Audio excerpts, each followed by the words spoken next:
کن نقاش یک تمثال شیریں تھا اسد، کوہ کن نقاش یک تمثال شیریں تھا اسد، سنگ سے سر مار کر ہوئے نہ پیدا آشنا۔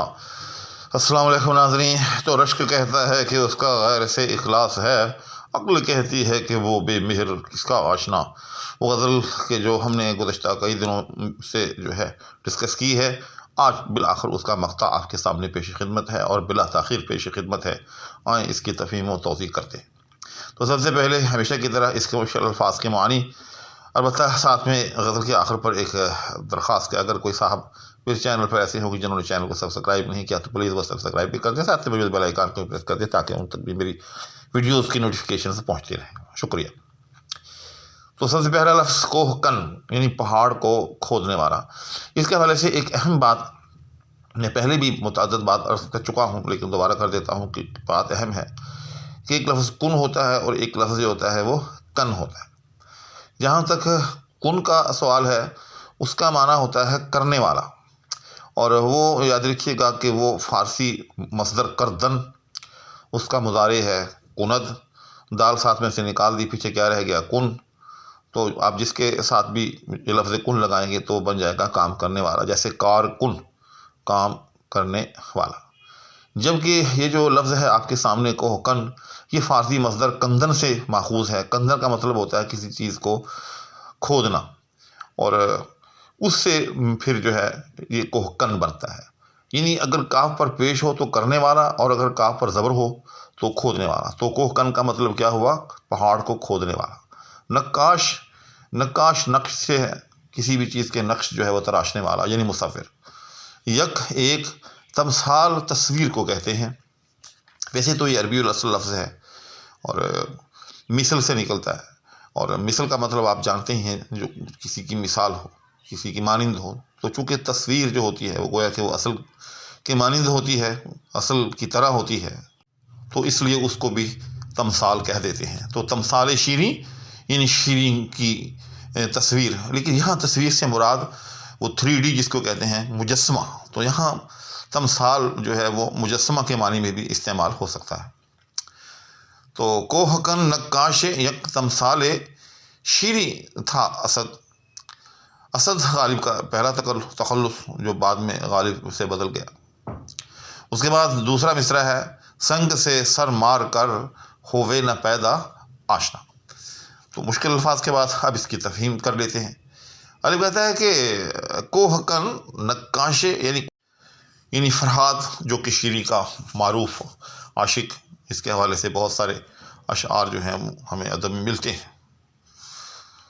تو غالب کہتا ہے کہ وہ جو فرہاد جو تھا، جس کی بطور عاشق جو ہے بڑی شہرت ہے، جس کے بارے میں بڑے اشعار ہمیں ملتے ہیں، جس کے بارے میں یہ دعویٰ ملتا ہے کہ اس نے شیریں کے وصال کے لیے پہاڑ کو جو ہے وہ کھودنا شروع کیا۔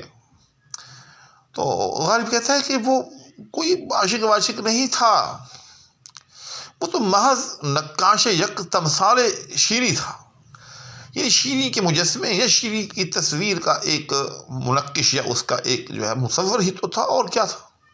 یہاں میں ایک بات آپ کو روک کر کہنا چاہوں گا کہ جس طرح سے شعراء کے اندر اپنے شعر کے حوالے سے تعلی پائی جاتی ہے، اپنے آپ کو وہ بے مثل سمجھتے ہیں، اور یہ شعراء کا ایک جو سمجھیں کہ انداز ہے، یہ ان کی روایت ہے کہ وہ شاعرانہ تعلی جو ہے وہ ہمیشہ اختیار کرتے ہیں۔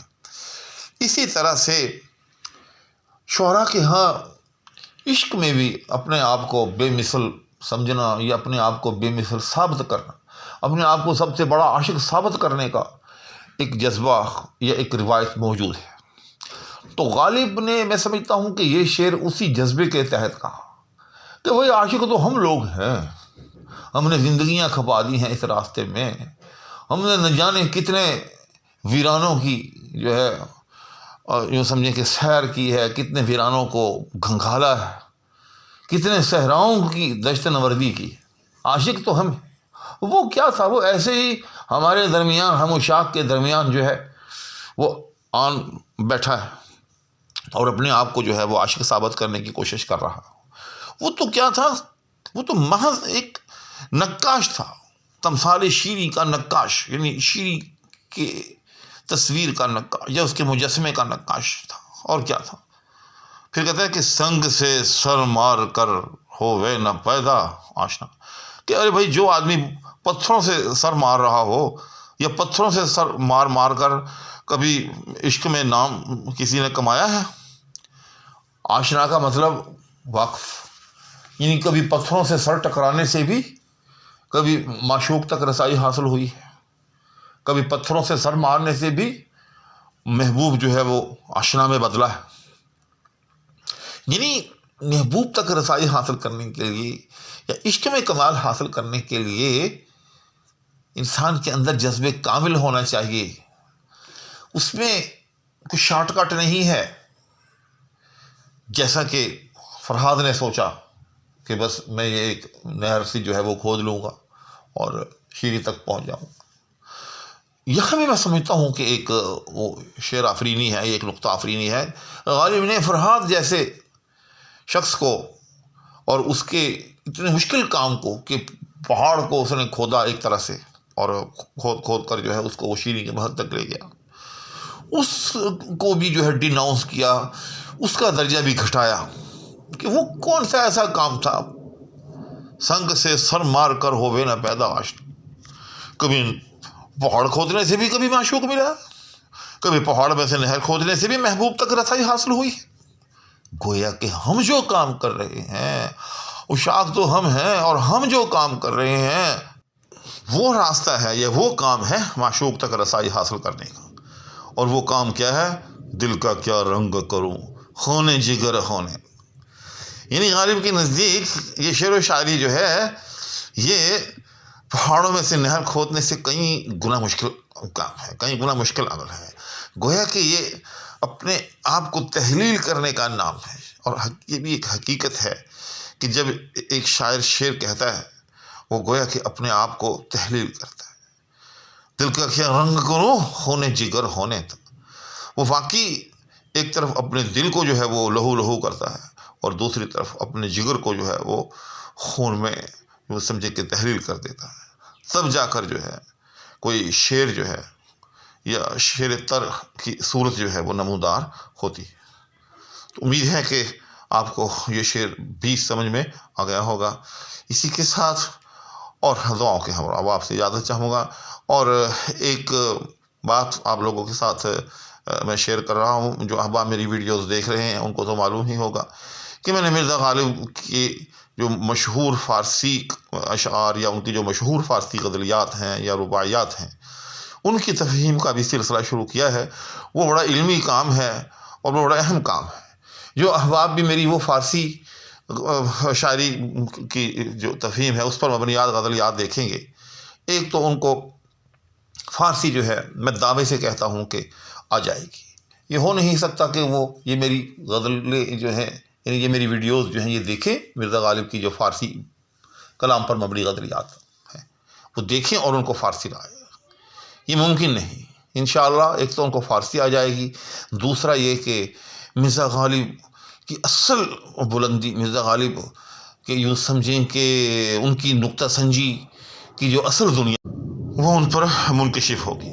غالب نے ایسے ہی نہیں کہا تھا کہ فارسی بھی تاب بینی نقش ہائے رنگ رنگ، فارسی بھی تاب بینی نقش ہائے رنگ رنگ، بگذر از مجموعہ اردو کے بے رنگ مناظر، کہ مجھے پڑھنے والے، اے میرے ساتھ عقیدت رکھنے والے، فارسی بھی میرا فارسی کلام دیکھ، تاب بینی نقش ہائے رنگ رنگ، تاکہ تجھے وہاں طرح طرح کے نقش جو ہیں وہ نظر آئیں۔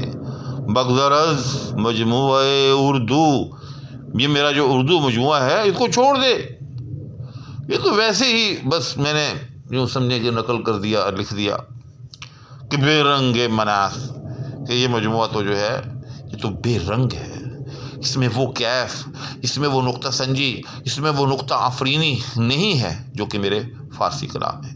اور یقین جانیے کہ بندہ ناچیز نے مرزا غالب کا فارسی کلام جو ہے وہ بلسٹی آپ پڑھا ہے۔ میں نے غالب کی تمام تر فارسی غزلیات جو ہیں وہ پڑھی ہیں اور بڑی باریک بینی سے پڑھی ہیں، اور یقین جانیے کہ اردو میں موجود غالب کی جتنی غزلیات ہیں ان میں غالب کی پوری غزل میں ایک آدھ ایسا شعر یا ایک آدھ ایسا نقطہ آفرینی پر مبنی یوں سمجھے مصرع ہوتا ہے کہ اس جیسا ہر مصرع یوں سمجھے کہ جو فارسی کلام ہے اس میں موجود ہر غزل کا ہی جو شعر ہے، ہر غزل کا ہی جو مصرع ہے وہ ایسا ہے۔